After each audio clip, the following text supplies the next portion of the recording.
Ketvirtas seminaro klausimas. Naujos prievolės pagal civilinės sutartis dirbantiems buhalteriams ir apskaitą tvarkančioms įmonėms.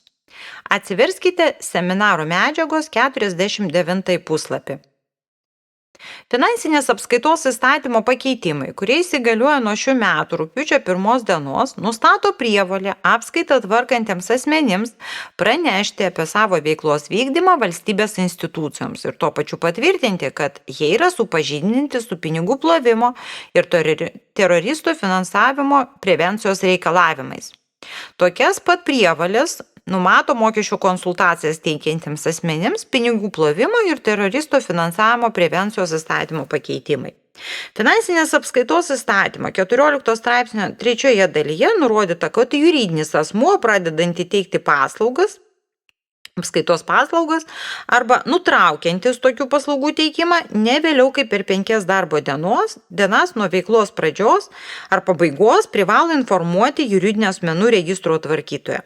Tai yra, juridinis asmuo turi pateikti registrų centrui JAR PSA formą ir tuomet nurodyti, kokias veiklas vykdo ir nuo kada arba kai nutraukia teikti tokias paslaugas, tuomet irgi teikia pranešimą apie veiklos pabaigą, nurodo kokias veiklas, nuo kurios dienos nustoja teikti. Jeigu apskaitos paslaugas teiks fizinis asmuo, kuris dirba ne pagal darbo sutartį, pagal paslaugų sutartį, pranešimą fizinis asmuo privalo pateikti valstybinei mokesčių inspekcijai.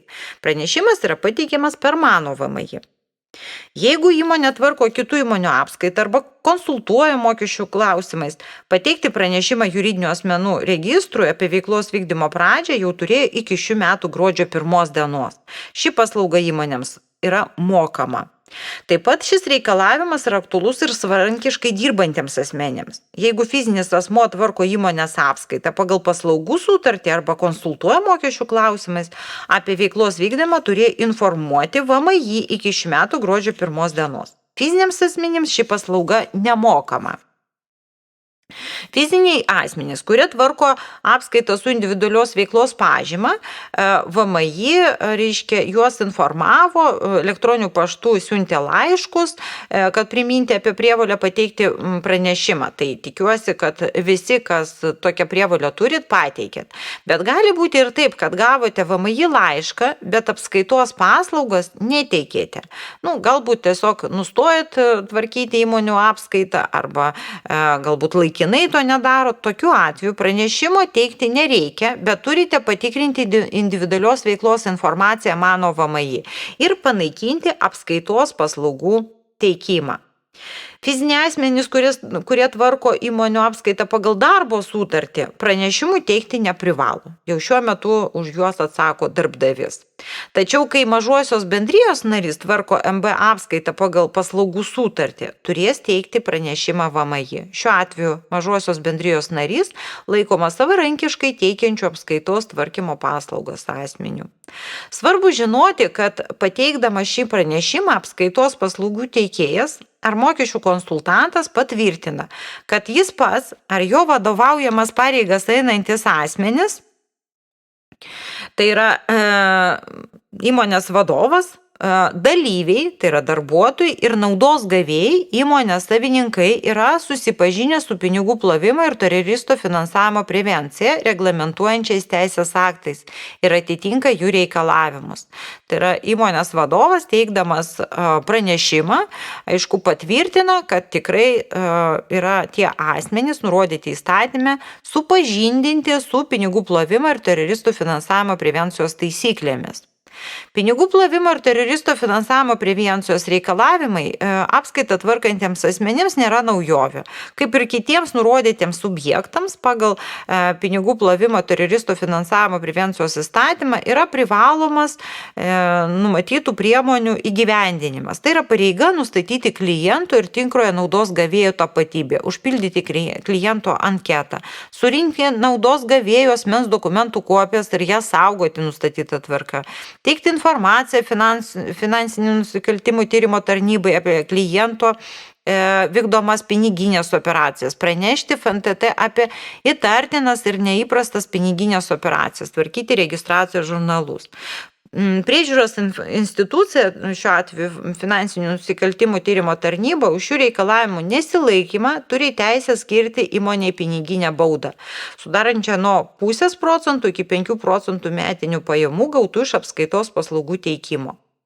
Valstybės institucijos dabar turės sąrašas asmenų, kurie privalo laikytis pinigų plovimo ir teroristų finansavimo prevencijos teisės aktų nustatytų reikalavimų. Kaip toliau bus panaudojama ši informacija, laikas parodys. 50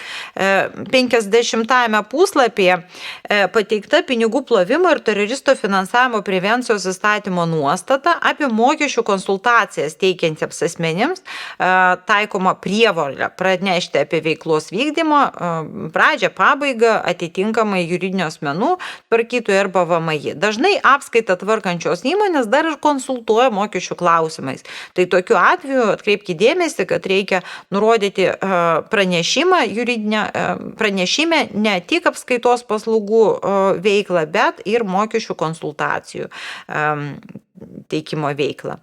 Kad priminti apskaitas paslaugos teikiančių asmenų ir mokesčių konsultantų prievolės, šiame puslapyje iš FNTT interneto puslapio yra pateikta ištrauka apie prievolę turėti vidaus politiką ir vidaus kontrolės procedūras. Tikrai ne visos įmonės turi teisės aktuose nustatytas privalomas tvarkas ir gyvendina nustatytus reikalavimus dėl pinigų plovimo ir teroristų finansavimo prevencijos, o fiziniai asmenys kartais net nežino, kad tokie reikalavimai jiems taikomi. Laukti, kol patikrins ir sugadins jūsų reputaciją, tikrai neišeitis, reikia jau susitvarkyti. Norėčiau atkreipti dėmesį, kad turi būti nuolat organizuojami mokymai darbuotojams, siekiant juos tinkamai supažindinti pinigų plovimo ir teroristų finansavimo prevencijos reikalavimais. Apskaitą tvarkančioms įmonėms, kaip matote, uždedama didesnė atsakomybė negu buhalteriams, kurie dirba pagal darbo sutartis. Tokiu atveju matyti ir paslaugų kainos bus reikšmingai didesnės, negu darbdavys galėtų išlaikyti darbuotoją dirbančią pagal darbo sutartį.